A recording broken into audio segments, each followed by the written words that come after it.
Hello and welcome back to my Crash Team Racing All Entropy Time Trial video. In this part we're going to be taking on the second half of the tracks, starting with this one, which is a fairly easy one. Again, like with most of the tracks, it's just a matter of kind of just going fast, drifting at all the right times, trying not to crash into anything. It's fairly straightforward, to be honest. There is a little bit of a shortcut there that you could have took just on the right where you go onto the sort of train tracks, but I feel like it can make you go slower and it's quite easy to mess up after taking the shortcut, so I never really normally take that. To be honest, I'm not 100% if it even is a shortcut. I know that in the relic races you have to go up there to get the time boxes, but as far as standard racing goes, I'm not sure that it's actually faster, but still, it's a thing that exists, but not something which I normally take advantage of.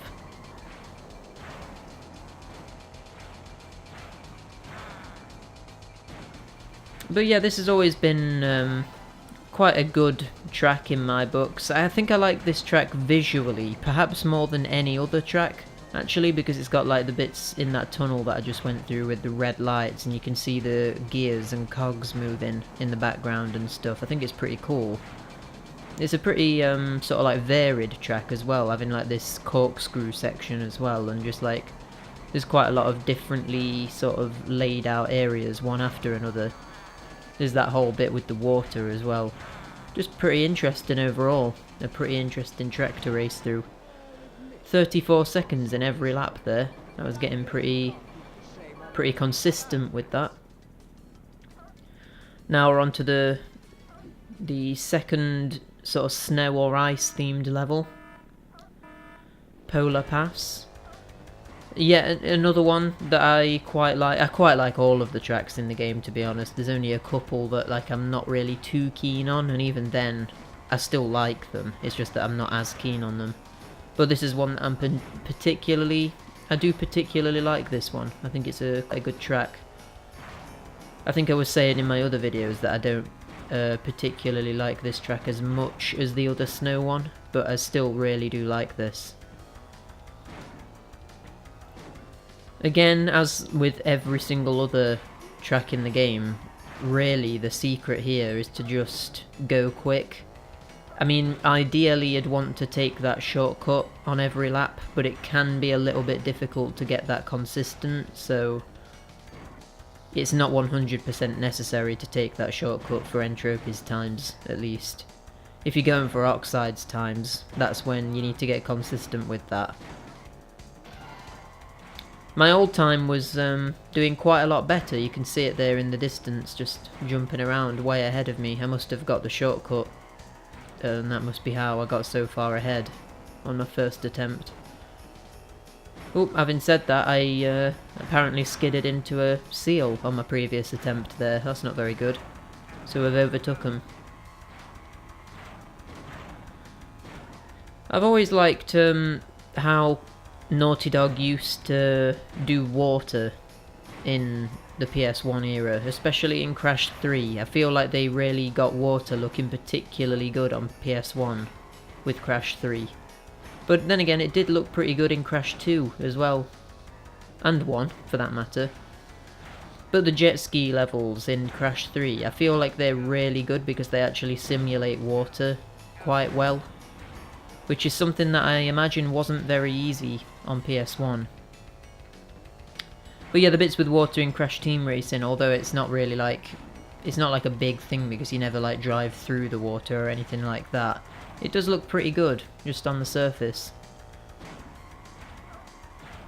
Something that I wonder if they'll do with a remake is with these snow levels. I wonder if you'll be able to like see... I wonder if you'll be able to see tyre tracks in the snow. I think that'll be pretty cool, so that you can see where the other races have been and stuff like that. It's kind of like they tried to do that because you can see tyre tracks in the snow, but it's not like you don't actually create those. That's just like to make it feel like there has been other races here, and to make it look a bit like a road, I guess. The actual dynamic tyre tracks like that would be pretty cool. So yeah, another fairly easy one, fairly straightforward one. Nothing too much to talk about there. Now, Cortex Castle, probably the most difficult track to beat Entropy's time on. I'm not really sure exactly why that is. It's just for me personally, I did find this a little bit difficult, a little bit more difficult than some of the others. But it was never too bad. Like I said, I think I said in a previous video, I don't think any of these time trials took me any more than 3 attempts. So I feel like it went pretty damn well. Pretty solid run of the time trial mode, I would say. Having said that, I'm not doing particularly well on this lap, am I? I'm behind both Entropy and my previous time, so I must have brought this back at some point. Didn't take the shortcut, which again, like if you're trying to beat Oxide's time or just trying to get a really good time, you obviously should be taking that shortcut because it's quite a significant one. But no matter, didn't need it. Look how far ahead my previous time is. On the map there, the sort of red flashing dot is way ahead. And I think that's entirely just because of taking the shortcut. So that just goes to show how much of a difference that makes. One thing that I like about this track is that because you're going outside and inside all the time, I like the fact that the rain effect appears and disappears. I think that's a really cool touch. Really makes it seem sort of like a more dynamic race when you're just going through it. The change in lighting is pretty cool as well. Obviously they didn't have like sort of dynamic lighting, but it was just an effect to make it look like there was dynamic lighting, but pretty cool. Again, with a remake of Crash Team Racing, they'd actually be able to have proper dynamic lighting there. That might be interesting. Like it'll be casting a shadow onto your character and stuff like that. Pretty interesting to think about. I've been talking a lot about a Crash Team Racing remake recently, and if one never actually happens, that's going to be very disappointing. I'm not expecting it to be announced for a while. To be honest, I'm expecting it to be announced potentially at PSX at the end of this year. I don't think it'll be at E3 because I think they'll want to focus on Spyro. But then when Spyro's already out, they'll probably focus more on Crash again. Got a feeling that we'll be seeing like a yearly release of either a Crash game or a Spyro game, and it'll sort of alternate each year. That's what I predict anyway. Whether that'll actually happen, I'm not sure. But anyway, we're on to Tiny Arena. One of the longest tracks in the game, if not the longest track in the game, to be honest.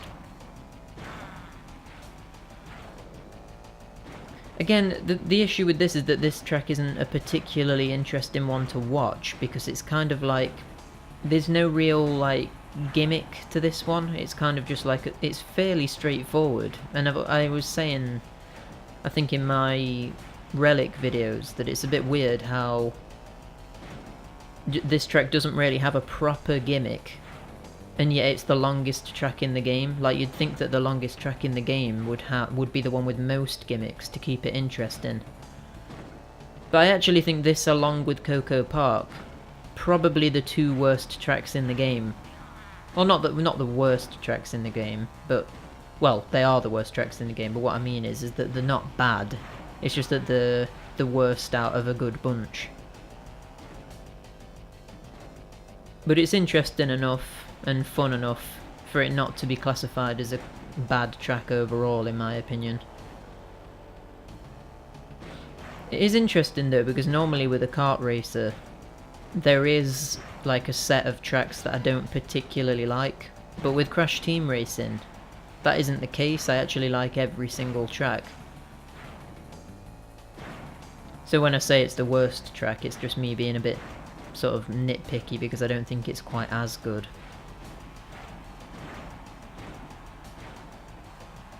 I will say, in the last half of these time trials, the ones you're watching in this video, I did a lot better on my first attempt than I did on the attempt where I actually beat Tropy. Like, just looking at that, like, I'm quite significantly far ahead on the map. And yet I've not really made any really bad mistakes either, so I don't know what I must have just been having a really good run on my first attempt. At some point during this video, I switch back to using Ripperoo, and the reason that I do that is because some of the later tracks, it's actually more beneficial to have better handling than better speed. And I'll show you why when it gets to that point. Not sure how many tracks I switched back to Ripperoo for. I know I definitely switched back to him for one particular track, but I don't know if I stayed as Ripperoo for more than that. I'm not sure, can't quite remember.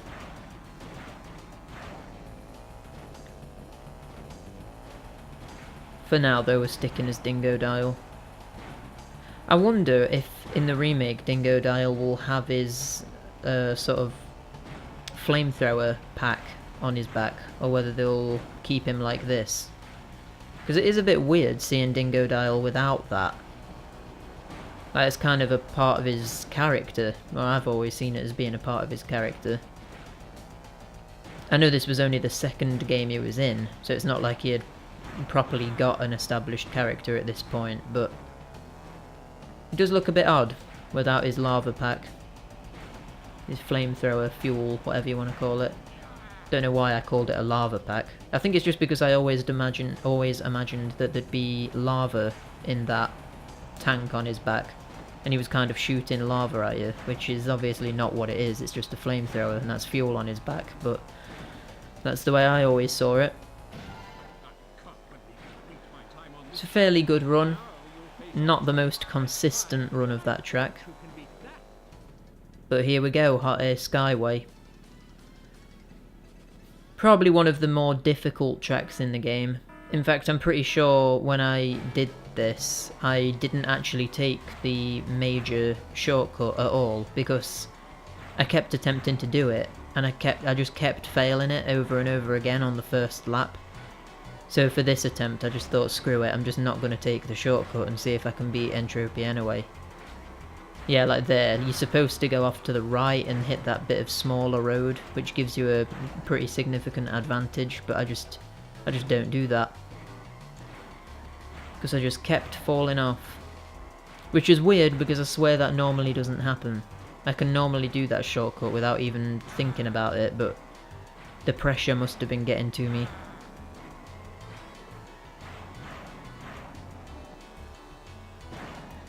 There isn't really that much to sort of analyse about Crash Team Racing. Like, it's not like a particularly, like, strategy-filled speed run or anything like that. There's nothing to... There's no, like, really good tips to give.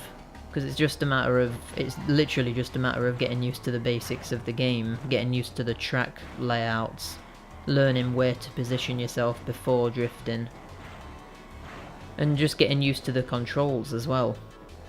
That's really all you need to do, and then you just need to practice, and you'll eventually beat the times. It probably gets a little bit more technical if you're going for Oxide's times. There probably is a little bit more strategy involved then, but if you're just going for Tropy's times, there's not too much.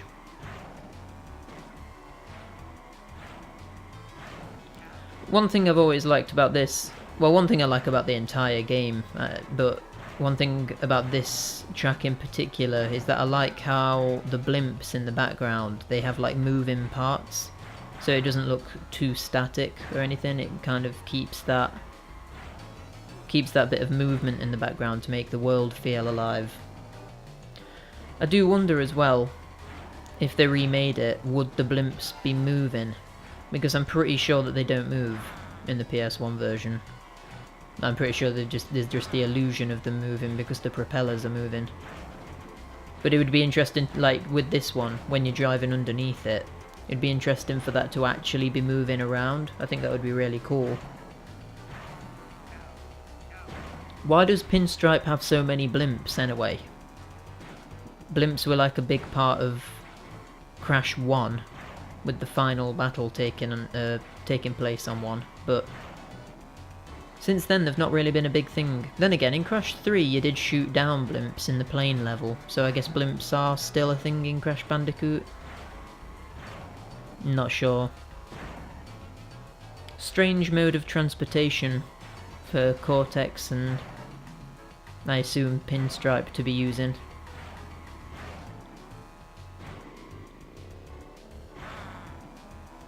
It's weird how Crash 1 Cortex was all like in a castle and like using kind of like standard machinery, but then suddenly in Crash 2 he became like all into like space and like futuristic technology as opposed to technology that actually exists. Then obviously in Crash 3 he takes that even further with the time machine. Just a bit of an observation. His character somewhat changed from Crash 1 to Crash 2. I think I prefer his overall character in Crash 2 though. I mean, to be honest, his character kind of changes from going from Crash 2 to 3 as well. With him, he's kind of not seen as being a major threat in Crash 3, just because you've already beaten him twice, I guess, and because Uka Uka kind of becomes the main sort of antagonist as opposed to Cortex. But Cortex is seen as being more of a bit of an idiot in 3, I feel. Whereas in 2 he was still kind of threatening, but not quite as scary as he was in 1 with his voice.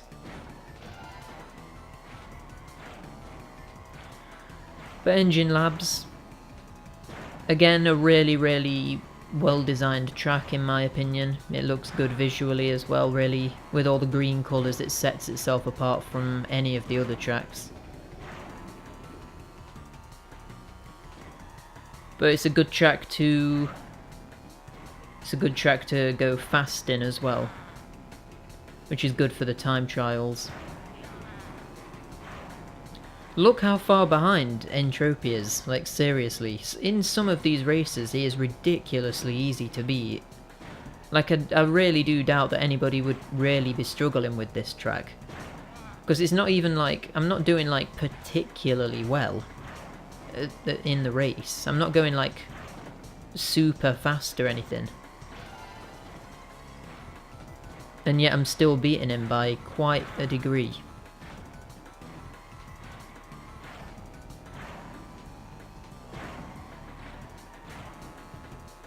I always liked this speed tunnel section. It doesn't really... I feel like this actually could have been used a little bit more, like, because it's kind of only used to go around that little bit of a corner. Could have had a bit more going on, but it's still pretty cool. It's not like a gimmick that's seen anywhere else, so it kind of stands out a little bit. I like this bit as well, where you kind of jump across that big gap. Always feels really epic when you do that. I wonder if I'll finish this in 53 seconds. Yep, I did. Again, fairly consistent. That's kind of what you've got to do with Crash Team Racing for the time trials. You've just got to get it consistent so that you're getting a really similar time every single time you do a lap. Because once you've got that consistency, you know that, well, nothing's going to go wrong in the lap. You know that you know the track really well and you've got a strategy down. You may have noticed that I'm playing as Ripperoo, and the reason for that is because I'm going to take the shortcut, the sort of skip thing. Well, it's not really a shortcut because I don't think you're supposed to do it. It's more of like a skip. I wouldn't really call it a glitch because you don't really glitch, you just jump off of the track here and then jump onto a bit later on. So obviously that's not what you're supposed to do, but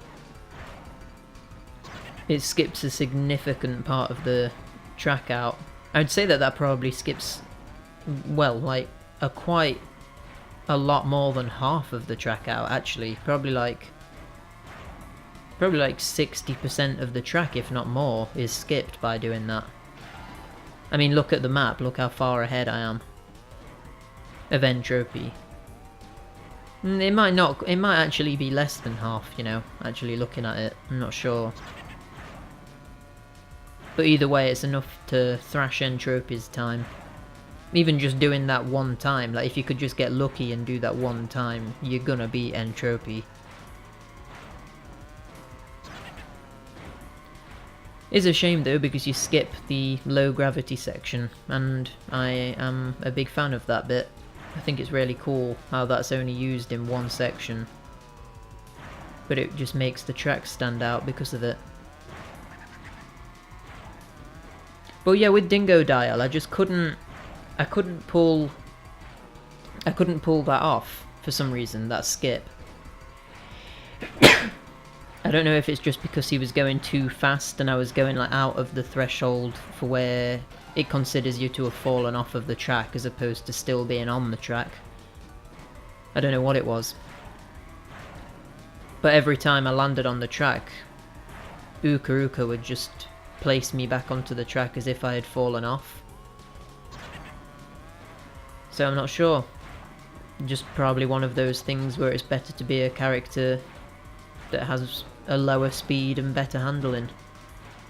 Plus, having a lower speed and better handling makes it a lot easier to actually get over the barrier there. With Dingo Dial, I did actually mess that up and I just crashed into the barrier.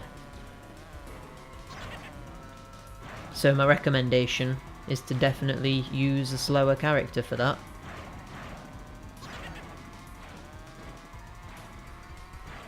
I'm even ahead of my previous time as well, which is good.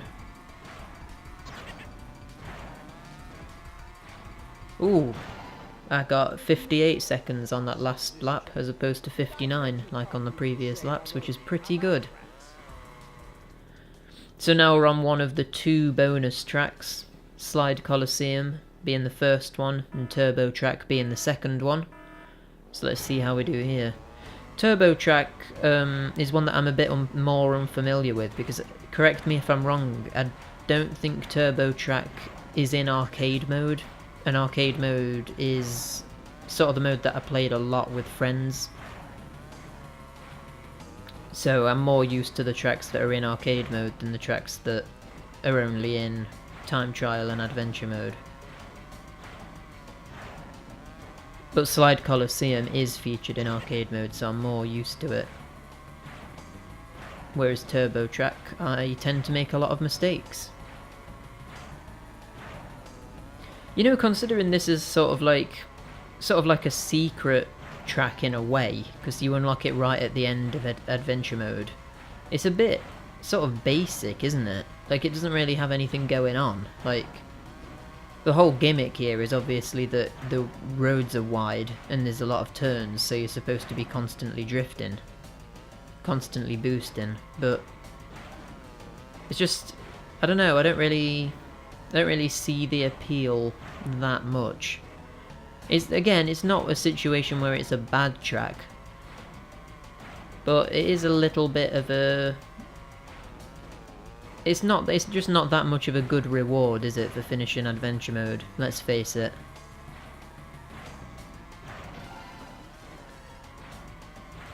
It is cool though. It looks like it's set in the futuristic sort of theming of Crash 3, with the big like neon skyscrapers in the background and stuff. That's what I would assume anyway. It certainly doesn't remind me of any other theme scene in the Crash trilogy. So if I was gonna pick one, it would be the futuristic area. But yeah, just, this is a really straightforward one. Like, there's even less to talk about in this track than the other tracks, just because this is literally just boost, and just constantly boost, and you'll do it. Now we should be going on to Turbo Track, which I actually don't remember doing this in time trial. Like with all of the other tracks, I kind of remember doing it as like when I was recording it, but I don't remember I don't remember beating Tropy in this. Obviously I did, but can't recall actually doing it.